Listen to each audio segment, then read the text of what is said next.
What's going on, everybody? Flash Jones here, back again with another video. And in this one, we've got another locomotive to take a look at. So that being said, let's get to it. So as I said, we've got another locomotive to take a look at. And reason being is because before I purchased this locomotive here, of course, I had to hit YouTube. I wanted to see what was out there. And honestly, I didn't see a whole lot about this engine on the old tube there. So because of that, I purchased it, and I wanted to, of course, bring this to YouTube and get this out there. So in case anyone else is looking at the 100th edition CN anniversary engine, you guys can get a quick look at it. Again, this is the InterMountain version. That is the inbox information there, Canadian National ET44AC or an EF644U 100th anniversary locomotive. Go ahead and get the stock number for you there for InterMountain Co. This is a Lock Sound 5 decoder. This is the DCC and sound version. Of course, I'm not that nice yet. There are a lot of you guys out there that are really nice when it comes to programming and installing decoders and real fancy with that. I'm trying to get there. I'm trying to grow up and be just like you guys, but I'm not there yet. So for now, I'll be sticking to a lot of pre-installed decoder models. But of course, you didn't come here to hear me blab. Let's go ahead and get this thing up and out of the box so we see what we got.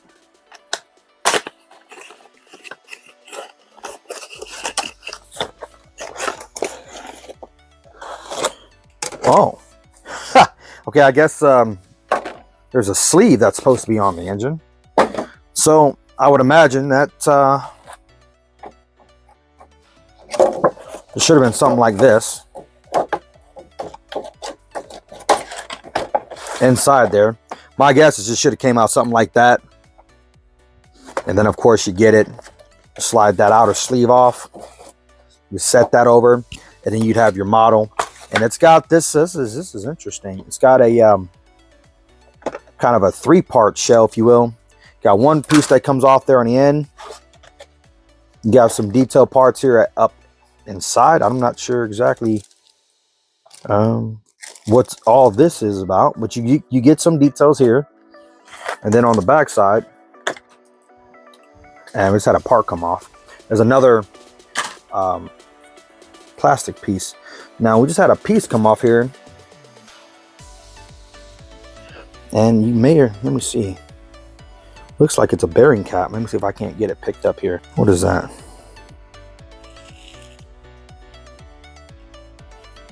Yep, that's a bearing cap. So out of the box, you have one piece that's already broke off, and it's a bearing cap. And I'll be honest, I've actually never had a bearing cap come off of any of the more highly detailed engines. Okay, here is it screwed on? Okay, didn't know that. But these, the InterMountain version engines, they come screwed into this hard plastic piece, I'm gonna guess, to help protect it in shipping. Does it raise up? Oh, okay, there we go. And that's what it looks like on the bottom of the engine. Couple screw holes there. Other than that, it looks like also right in here is where that bearing cap came off of. So I've never actually seen back in there before. Let me see. I'm all over the place. Sorry, folks. That looks like where that bearing cap came off at. And also, since we're here, get a really good look at some chain detail here. So inside the box, of course, you get your engine, but also you get operator's manual here from InterMountain. Pause and read if need. Some stuff here on the back. The function table.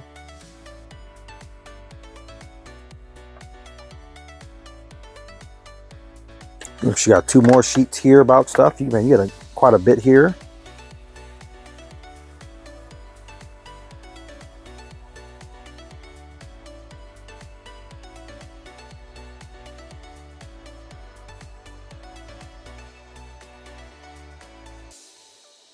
Oh, that's interesting. Not that I was necessarily looking for it, but just the chain springs do not need to be removed. So Looks like that chain, of course, does remain. Maybe able to see it there, though it's faint. Looks like that chain does remain on the engine.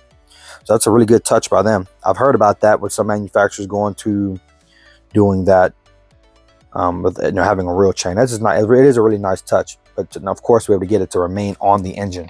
Again, you do get more details. I'm gonna guess this is like handrail details and whatnot in case they become damaged somewhere. This is the first time that I think I've ever seen this from a manufacturer before. Yeah, I'm gonna guess these are handrails. They're definitely handrail stanchions. Might be on the engineer side. This appears to be on the conductor side here with a little bit of an arc. Kind of hard to see through the plastic. Let me get closer so you can see it. So this piece right here kind of is in reference to the side of the cab. You kind of may or may not be able to see it right through here in this area, right behind this dynamic brake housing area right in here. But this is a really nice touch. I mean, and it looks like you do get more bearing caps. Some in-platform detail. This is amazing by InterMountain. InterMountain, kudos to you guys for that, man. Seriously. I don't think I've ever seen you getting that many extra detail parts coming with the locomotive without having to order them. All right, so with this little engine out of the box, I got to tell you guys, man, this engine is sharp. Now, of course, I'm sure you might be able to make out some of the engines that I have posted up top there at the top of the screen. But the emphasis of this video here is, of course, the CN3108. And I got to tell you, man, this engine, my InterMountain, is sharp. You get a lot of the same details, of course, that you get on FlashJonesTrains engines, and I'm sure even Athearn engines and other manufacturers, of course. But specifically this engine here from InterMountain, it's done very well. And of course, like I said, the main reason for wanting to just do this video in the first place was because I hadn't seen anybody do a review and unboxing of this engine at all. And I thought that was a little bit odd. Now, maybe I just didn't do a good enough search, but I looked for a couple of days because I was pretty split on if I wanted to purchase this engine. In the effort of full disclosure, I will admit, I did purchase this engine because it was on sale. I got this engine for $208. The shipping on it was another $10. But because of a discount that was available, I was able to tap into that discount and pretty much get free shipping. If any of you guys have heard of Midwest Model Railroader, shout out to those guys. They have a phenomenal promise, if you will, or marketing pitch that they will do pretty much freaky fast shipping. And let me tell you what, I ordered this engine. I ordered this engine at about 11 o'clock, 1100 a couple days ago. Today's Thursday now. I did this order, I want to say on Monday, maybe it was Tuesday. And the same day shipping. I got the email notification that the engine had shipped. And this sucker got out. So again, shout out to Midwest Model Railroad for the way that they handle their customers as far as shipping. And of course, they're always courteous whenever I've talked to them on the phone. Very helpful people. So of course, shout out to them. Just kind of giving you guys just a really quick look at this engine.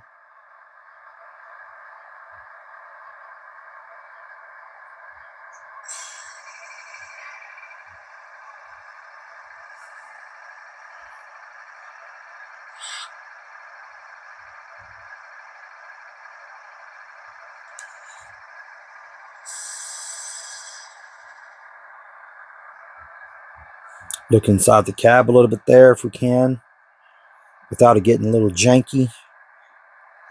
But you do have some cab interior details. You can see the conductor's chair off to the right-hand side, looking through the engineer's cab, side of the cab through the windshield. You can see the engineer's seat. You can kind of make out some of that side stand. The new modern American cab configuration does come with the side stand style cab instead of the desktop control stand like a lot of the Dash 9s and AC 4400s do. But again, just very sharp engine. Try to zoom in a little bit, just even a little bit closer, see if we can make out some of these details on the trucks.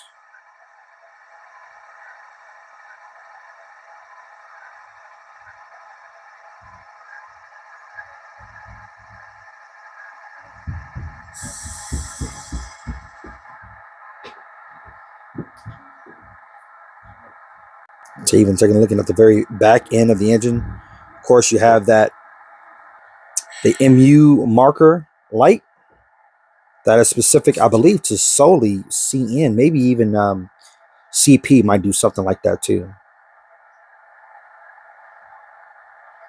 All right, so taking a more detailed and tighter, more steady look at the front end of this engine. Of course, looking now from the top down, you have your number lights here up top. You have a grab iron that's painted white here across the very top of the windshield. You have your very fine, of course, windshield wipers that are all inward facing. Coming down onto the nose, no texture on the nose, but you do have your grabs. You have your sand furler hatches working down the very front end of this engine. You guys can kind of make out this handrail right here, grab iron, your white grab irons running down the very front. Your stairs that have these that are treaded or lined with some striping that's yellow, to give you a warning that of course that there is a step, and then every step of course has been lined with that yellow. Some wording here on the very inside of the handrail coming back up towards the walkway.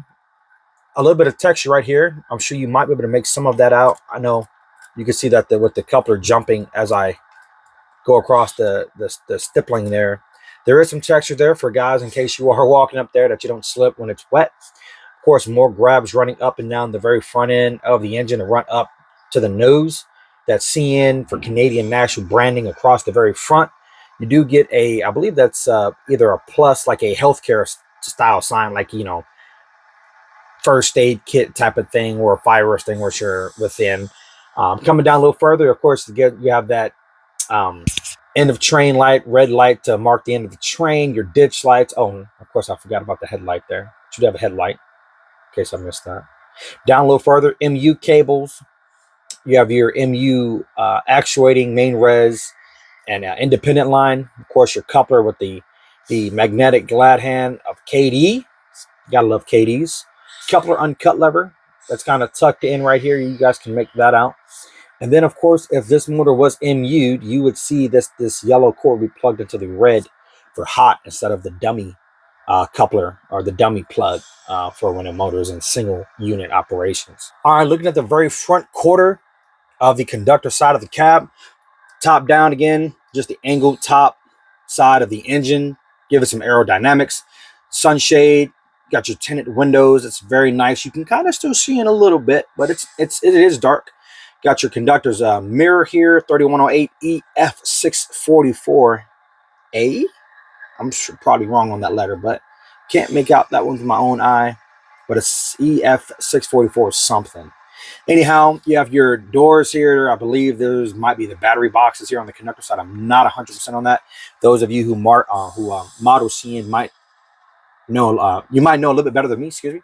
Looking down a little bit further, you do have brake cylinder detail, rotating bearing caps here. You have your bell with the bottom painted silver.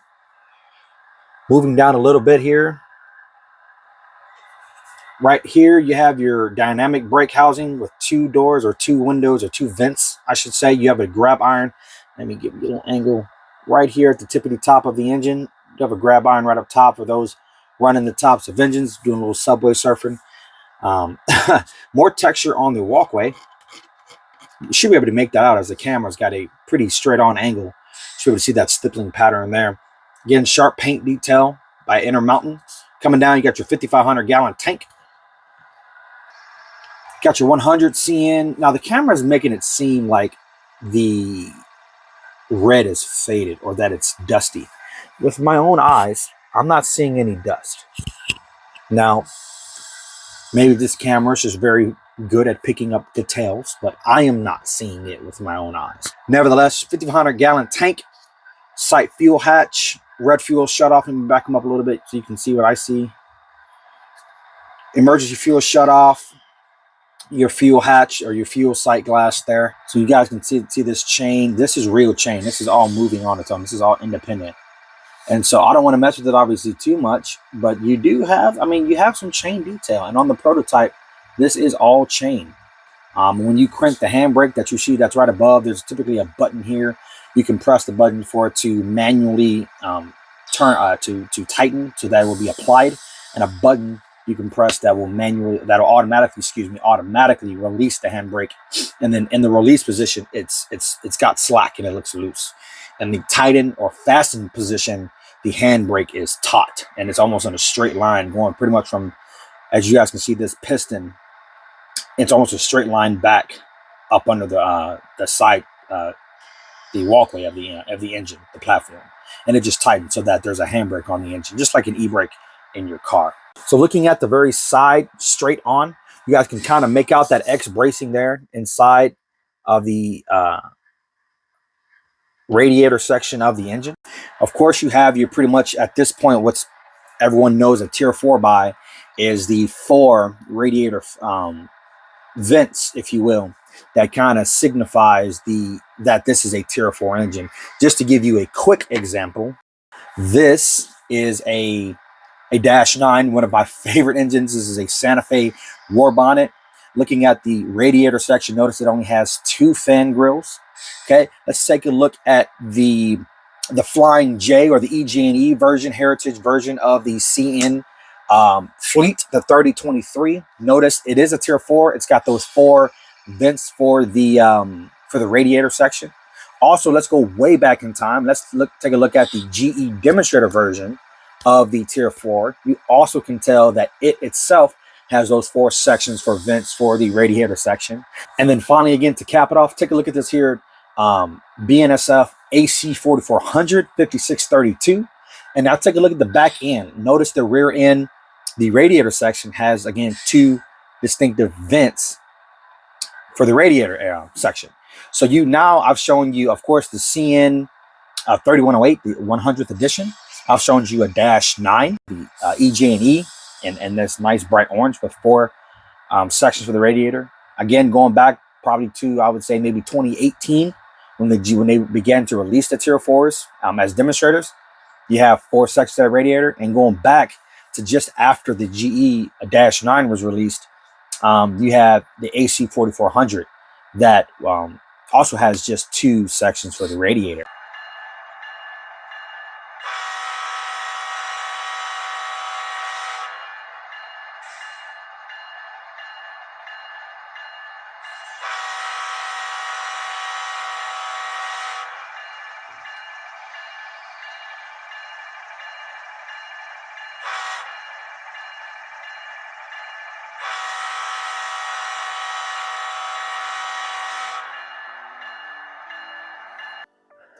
All right, folks, and that's that. This is InterMountain's rendition of the 100th anniversary unit by CN, Old Canadian National 3108. I hope you guys like this. I've very much enjoyed myself with this locomotive. It's a very clean, very sharp, very nicely detailed locomotive by InterMountain. Of course, I'm going to give them another shout out because of their little goodie bag with more parts in it. That is an amazing job. That's an amazing addition to the box that you get out of the box. Again, this locomotive was $208 that I got from Midwest Model Railroad, and I couldn't be happier. That price, great locomotive. What's there not to like about it? So if you haven't already, folks, please do go ahead and hit that subscribe button, hit the like button. Go ahead and leave a comment down below. Let me know what you guys think about this. If you guys might want to pick this up, or even just pick up another CN motor. I'm coming around to these motors with these little DPU lights here on the front. And I'm sure you guys can see that the CJ&E version in the background, you might just barely be able to pick out that DPU light on the very front end over the conductor ditch light. But nevertheless, I like these little things. But I might definitely use these in DP service running at the back, just because that's a really nice addition. And not all railroads do that. I don't think many are going to, but at least as of now, CN, I believe him. I think CP might be as well, but don't quote me.